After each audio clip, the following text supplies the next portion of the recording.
Hello guys, welcome to BTech updates. चलिए आज का न्यूज़ हम शुरू करते हैं। पहला न्यूज़ है मेडुसा के बारे में। मेडुसा एक स्पेशलाइज्ड बियर मेकिंग कंपनी है।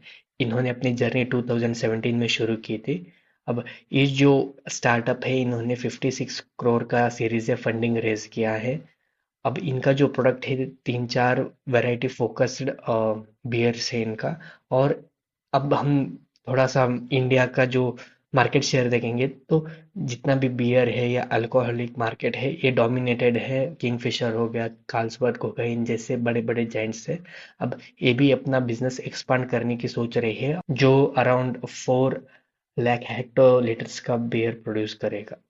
नेक्स्ट न्यूज़ है द्रोणाचार्य के बारे में। द्रोणाचार्य बेसिकली एक ड्रोन बनाने वाला स्टार्टअप है। इन्होंने एवीपीएल के साथ अग्रीमेंट किया है ताकि इनका जो मैन्युफैक्चरिंग कैपेसिटी है वो बढ़ा सके।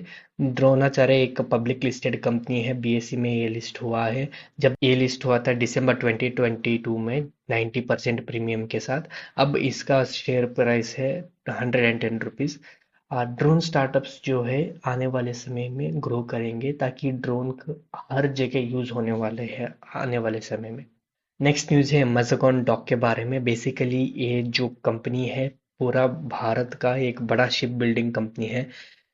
इन्होंने एक जर्मन कंपनी जिसका नाम है टाइसन क्रिप, ऐसा कुछ नाम है इनका, इनके साथ जॉइंट वेंचर कर रहे हैं $5 बिलियन के। और इस जॉइंट वेंचर में जो जर्मन का कंपनी है और मज़गान डॉक है, दोनों मिलके 6 कन्वेंशनल सबमरीन बना रहे हैं।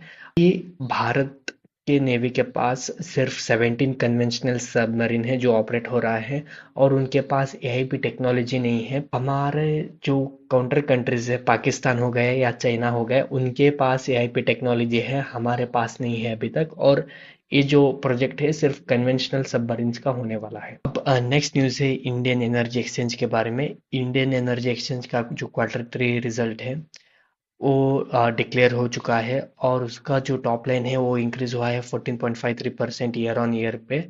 और प्रॉफिट उनका बढ़ा है 16% पे। और इनका जो प्रॉफिट है 107.29 करोड़ पहुंचा है। और Q3 का जो रेवेन्यू है 132 करोड़ अराउंड है। पिछले क्वार्टर से कंपेयर किया जाए तो इनका जो रेवेन्यू है वो अराउंड 5% डिक्लाइन हुआ है, और जो प्रॉफिट है वो भी अराउंड 1% डिक्लाइन हुआ है। नेक्स्ट न्यूज़ है एटी मोटर्स के बारे में। बेसिकली ये जो कंपनी है, इंडस्ट्री रिलेटेड और इंडस्ट्री के जो भी एक्टिविटीज होते हैं उनके लिए रोबोट्स प्रोवाइड करते हैं। इन्होंने अपना बी राउंड फंडिंग उठाया है अराउंड $20 मिलियन।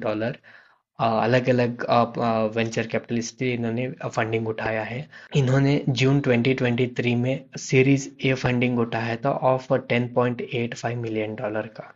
अब ये न्यूज़ है पाइप शिफ्ट के बारे में। ये एक वाई कॉम्बिनेटर फंडेड स्टार्टअप है। ये $2.5 मिलियन का फंडिंग रेज कर रहे हैं। ये क्या करते हैं, क्लाउड का जो प्लेटफॉर्म एज ए सर्विस होता है ऑप्शन, वो प्रोवाइड करते हैं।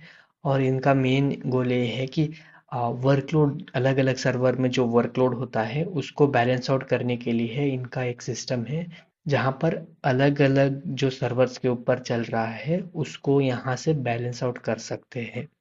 अब क्या होता था कि बहुत से क्लाउड ऑपरेटर्स एआई के रिलेटेड में सिर्फ जीपीयू ऑफर करते थे, ज़्यादा फ्लेक्सिबल नहीं था। और ये ज़्यादा फ्लेक्सिबिलिटी प्रोवाइड कर रहे हैं कि इंफ्रास्ट्रक्चर फ्लेक्सिबिलिटी हो, या और इनका खुद का एक एमएल ऑप्स का भी स्टैक है, जिससे इनके क्लाइंट्स ट्रेन, डिप्लॉय और जेन एआई, ओपन सोर्स, इन सब एप्लीकेशंस को यहाँ पर एक्सेस कर सकते हैं। अब ये न्यूज़ है फैब होटल्स के बारे में। बेसिकली ये एक अफोर्डेबल होटल चेन है। इनका 600 होटल्स है अराउंड 50 सिटीज ऑफ इंडिया। और इनका जो रेवेन्यू है वो बढ़ा है 33.5% से, और इनका जो रेवेन्यू पहुंचा है 459 करोड़ में। और अलग अलग चीज़ों से इनको रेवेन्यू आया है अराउंड 3.3 करोड़। पिछले साल इनका जो रेवेन्यू था 412 करोड़ था। इस फिजिकल ईयर का इनका जो रेवेन्यू है 552 करोड़ है। अब नेक्स्ट स्टार्टअप है एमिजा। इन्होंने अराउंड $6 मिलियन का फंडिंग रेज किया है, विच इज़ अराउंड 50 करोड़।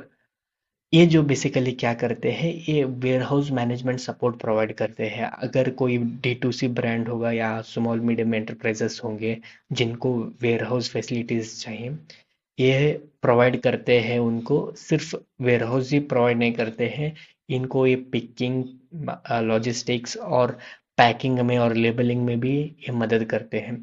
तो बेसिकली जितने भी D2C ब्रांड अब बढ़ रहे हैं इंडिया में, जो ये बिजनेस है वेयर हाउस मैनेजमेंट और थोड़ा उसका जो एड ऑन बिजनेसेस है, ये भी शायद बढ़ सकते हैं आने वाले कुछ समय में। अभी तक इनके पास 27 वेयर हाउसेस है और ये अराउंड 14 सिटीज में ऑपरेट कर रहे हैं। अब नेक्स्ट न्यूज़ है अल्ट्रा ह्यूमन के बारे में। ये अल्ट्रा ह्यूमन जो स्टार्टअप है, ये कंज्यूमर इलेक्ट्रॉनिक्स पे काम करते हैं। इनका जो मेन प्रोडक्ट है वो है स्मार्ट रिंग, जिसमें आपको ग्लूकोमीटर मिलेगा, हार्ट मॉनिटर सेंसर भी मिलेगा एक रिंग में। और इस स्टार्टअप में दीपेंद्र गोयल जो जोमेटो का फाउंडर है वो भी इन्वेस्टर कर चुके हैं। और इनका जो ईयर ऑन ईयर जो टर्नओवर है वो 100 करोड़ है।